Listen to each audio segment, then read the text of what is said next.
तो आपने हमारी रिपोर्ट में देखा कि कोरोना का कहर किस तरह से लगातार जारी है और स्कूल खुल चुके हैं, कॉलेज खुल चुके हैं, स्कूलों से भी कोरोना पॉजिटिव जो बच्चे हो रहे हैं वो भी एक चिंता का विषय बने हुए हैं। तो हमारे साथ शिक्षाविद विकास यादव हमारे स्टूडियो में मौजूद है, उनसे भी हम चर्चा करेंगे कि फिलहाल जो स्थिति है ये कितनी भयावह है। और हेल्थ एक्सपर्ट डॉक्टर परमेश्वर अरोड़ा भी हमारे साथ जुड़ चुके हैं। आप दोनों का बहुत बहुत स्वागत है हरियाणा न्यूज पर। विकास जी, आपसे ही शुरुआत में करना चाहूंगी, जिस तरह से स्कूलों में कोरोना के आंकड़े बढ़ रहे हैं, एक लंबे अरसे बाद स्कूलों में बच्चों का आना शुरू हुआ और जिस तरह से कोरोना संक्रमण फैल रहा है, तो इस स्थिति को कितनी भयावह माने, कितनी चिंताजनक ये स्थिति माने? सबसे पहले सोनिया जी, मैं आपका तहे दिल से धन्यवाद करता हूं, साधुवाद देता हूं कि आपने मेरे को आज अपॉर्चुनिटी दी अपने विचार रखने के लिए हरियाणा न्यूज़ के थ्रू। तो मैं डायरेक्ट मुद्दे के ऊपर आता हूं कि हरियाणा में और स्कूलों की स्थिति की अगर बात की जाए तो कोरोना के जो लगातार केसेस हैं वो अभी रिपोर्ट आई है, मैंने भी न्यूज़पेपर में पढ़ा कि कुछ स्कूलों में कोरोना के केसेस पाए गए हैं। वास्तव में चिंता का विषय है क्योंकि सबसे पहले हमने जब स्कूल्स ओपन किए थे तो गवर्नमेंट का, स्कूल्स का, टीचर्स का, हर व्यक्ति का एक ही विजन था और मिशन था कि बच्चों की हेल्थ को ध्यान में रखते हुए हमें स्कूल्स को ओपन करना चाहिए।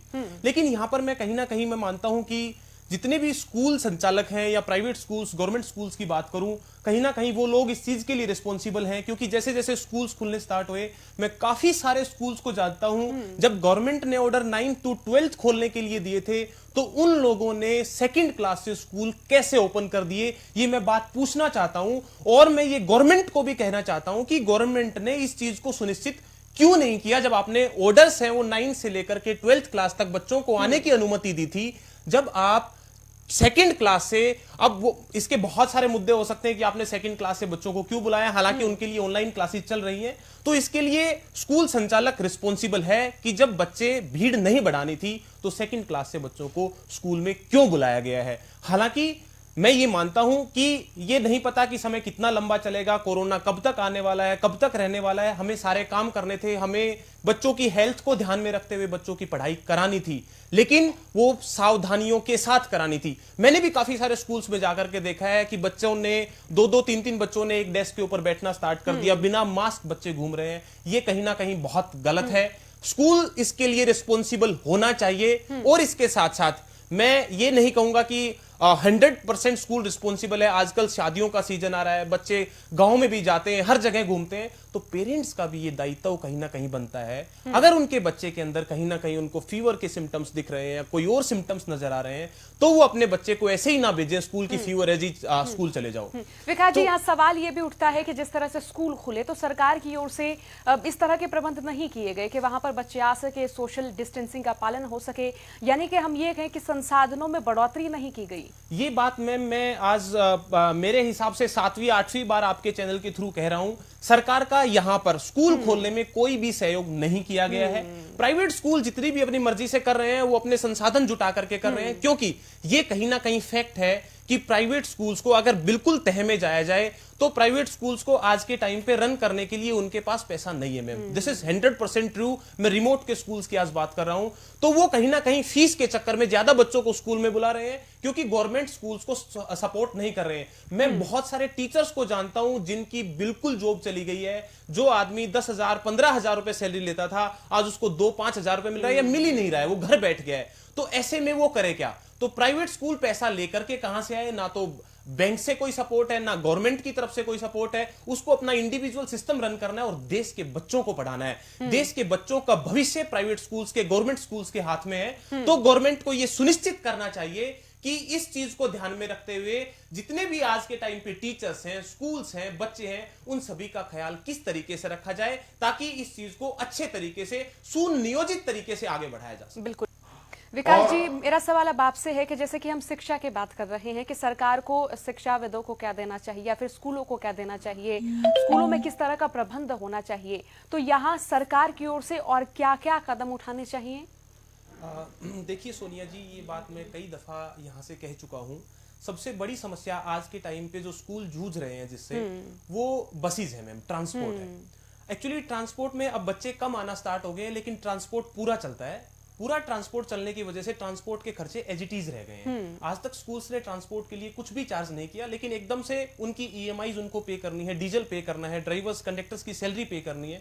तो उसमें उनके एक्सपेंसेस बहुत ज्यादा इंक्रीज हो रहे हैं। तो जिन स्कूल्स के पास 10-10 बसेस, 11-11 बसेस लोन के ऊपर चल रही हैं, तो वो अपने स्वाभाविक सी बात है वो अपने खर्चे मेंटेन नहीं कर पा रहे हैं। जो पीरियड गवर्नमेंट ने दिया था ईएमआई पे करने के लिए, वो खत्म हो गया है। तो जब ये समय खत्म नहीं हुआ है, ये मुश्किल घड़ी खत्म नहीं हुई है, और ये आज हर व्यक्ति के लिए उतना ही डिफिकल्ट टाइम है, तो गवर्नमेंट में इसको जरूर स्कूल्स को कुछ रिलैक्सेशन देनी चाहिए। दूसरी बात मैं यहां पर करता हूं, अभी त्योहार की बात डॉक्टर साहब कह रहे थे, और मैं इनकी बात से काफी कुछ सहमत हूं। क्योंकि लोगों ने मास्क पहनना तक छोड़ दिया है। लोग इतने अवेयर ही नहीं, अवेयरनेस तो आप लोग चैनल के थ्रू फैला रहे हैं, लेकिन लोग शायद जरूरी ही नहीं समझते हैं। अब जब बड़े नहीं पहनते हैं तो बच्चे, स्वाभाविक सी बात है बच्चे भी नहीं पहनते हैं। तो इन चीजों का हमें बहुत ज्यादा ध्यान रखना पड़ेगा, ये स्कूल की रिस्पॉन्सिबिलिटी होनी चाहिए। दूसरा, मैं गवर्नमेंट को ये कहना चाहता हूं कि प्राइवेट स्कूल्स के टीचर्स जितने भी हैं, क्योंकि मैम देखो, शिक्षा का आज के टाइम पे अगर हम रियल स्थिति की बात करें तो प्राइवेट स्कूल के जितने भी टीचर्स हैं वो आज के टाइम पे देश की एजुकेशन का जो कार्यभार है वो अपने कंधों पर लिए हुए हैं।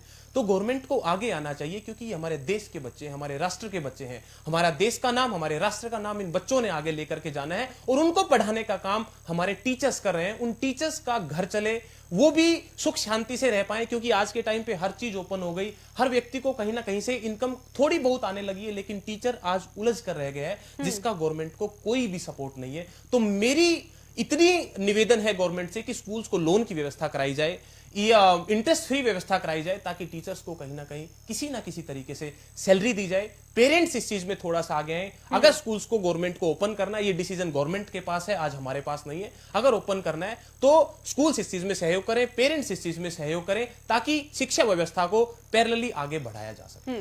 अब हम बात कर लेते हैं प्राइवेट स्कूलों की और सरकारी स्कूलों की, क्योंकि हरियाणा गांव का प्रदेश है और काफी किसान भी यहाँ पर है। जो बाहुल्यता है वो किसानों की ज्यादा है, तो किसान परिवारों के जो बच्चे हैं वो गांव के ही स्कूल में अक्सर पढ़ते हुए नजर आते हैं।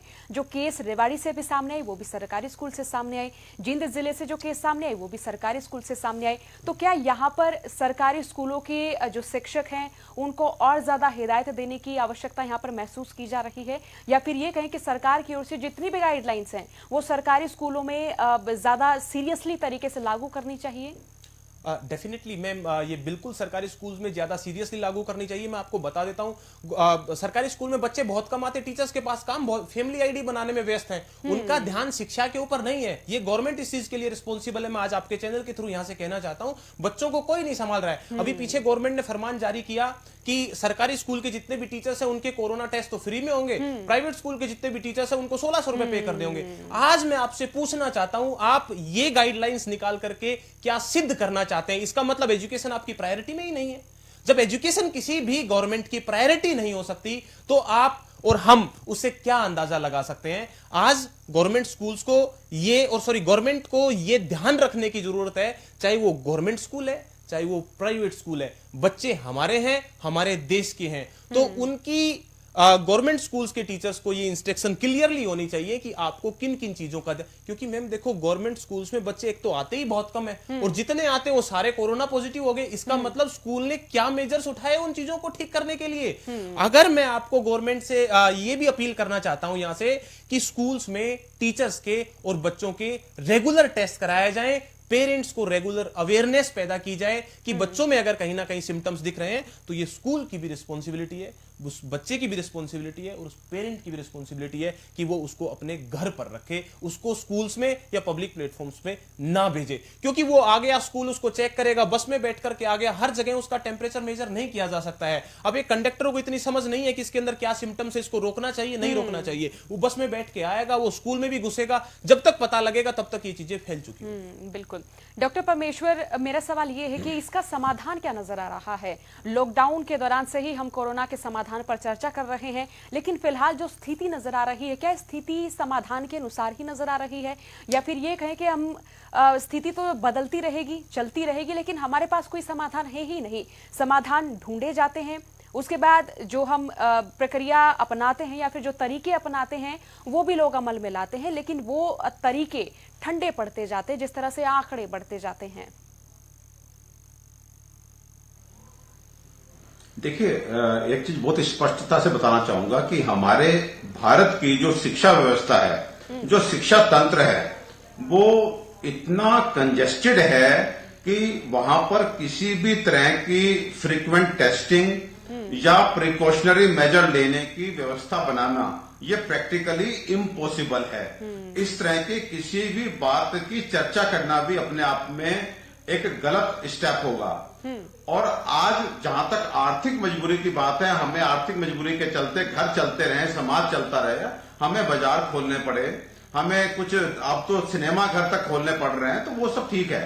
लेकिन मेरा एक चिकित्सक होने के नाते और कोविड-19 को बहुत अच्छे से जानने पहचानने के नाते एक सबमिशन है कि अभी एटलीस्ट स्कूल की जहां तक बात करें, जहां पे छोटे बच्चे, और जैसे अभी बताया विकास जी ने कि ट्रैवल करना होता है एक साथ, फिर 50 अलग अलग घर से बच्चे आकर के, 50 क्यों, एक स्कूल में 500 बच्चे होते हैं, वो 500 बच्चे अलग अलग फैमिली से आकर के एक स्कूल में जो है साथ में खेलेंगे, कूदेंगे, बैठेंगे, तो इससे कितना स्प्रेड होगा वो आप इमेजिन नहीं कर सकते। विकास जी, अब जिस तरह से शिक्षा दोबारा नए सिरे से शुरू करने की कवायद सरकार की ओर से की जा रही है, बच्चों की पढ़ाई भी बाधित हुई है, तो क्या लगता है कि यहाँ पर शिक्षा का स्तर किस तरह से सुधारा जाए, या फिर बच्चों को किस तरह से शिक्षा दी जा सके ताकि अगले सत्र की शुरुआत भी अच्छे तरह से हो?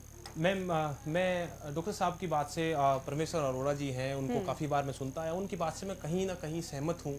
लेकिन एक शिक्षाविद होने के नाते मैं ये भी समझता हूँ कि आज के टाइम पे मैम जितने भी टीचर्स हैं, जितने भी बच्चे हैं, जो बच्चा आज 12th क्लास में बैठा है या जो कहीं कोचिंग ले रहा है, जिसको अपना फ्यूचर स्टार्ट करना था, उसके माँ बाप आज इतने चिंतित हैं कि मेरे बच्चे का होगा क्या, उसने 12 साल मेहनत करी है। मैं उनकी बात से बिल्कुल सहमत हूँ मैम, मैं एग्री करता हूँ, 200% एग्री करता हूँ। क्या गवर्नमेंट को ये बताना नहीं चाहिए आगे करके कि जो बच्चा आज 12th क्लास में बैठा है उसके एग्जाम्स होंगे, नहीं होंगे? आज जिस बच्चे ने, और मैं ये कहता हूँ मैम, गाँव के स्कूल्स की आप बात कर रहे हो, आज हरियाणा न्यूज के चैनल के ऊपर बैठ के मैं बात कर रहा हूँ, और गारंटी के साथ कहता हूँ मैम, रूरल एरियाज में 90% बच्चे कोई क्लास नहीं ले रहे हैं। 90% बच्चे ऐसे हैं जिनको पढ़ाई से कोई ताल्लुकात है ही नहीं अभी। तो उस बच्चे के मन में ये शंका है कि गवर्नमेंट का, बोर्ड का फरमान आता है कि एग्जाम्स ऐसे होंगे, प्रैक्टिकल्स की तैयारी, उधर से तैयारियां बढ़ती जा रही हैं, इधर से क्लासेस का कोई पता ही नहीं है। तो उस बच्चे के मन में, उस पेरेंट्स के मन में वो चिंता का विषय हो गया है कि उसका होने क्या वाला है। तो इसमें या तो बोर्ड आ गया है या गवर्नमेंट आ गया है और एक क्लियर डायरेक्शन दे कि अगर स्कूल नहीं खुलते हैं तो ये होगा, खुलते हैं तो ये होगा। आप 20% सिलेबस घटा देते हो, 30% सिलेबस घटा देते हो। टीचर, मैं खुद टीचर होने के नाते मुझे नहीं मालूम है कि क्या होने वाला है आगे। अब रोज सीबीएसई का सर्कुलर आया, एग्जाम्स की तैयारी करो।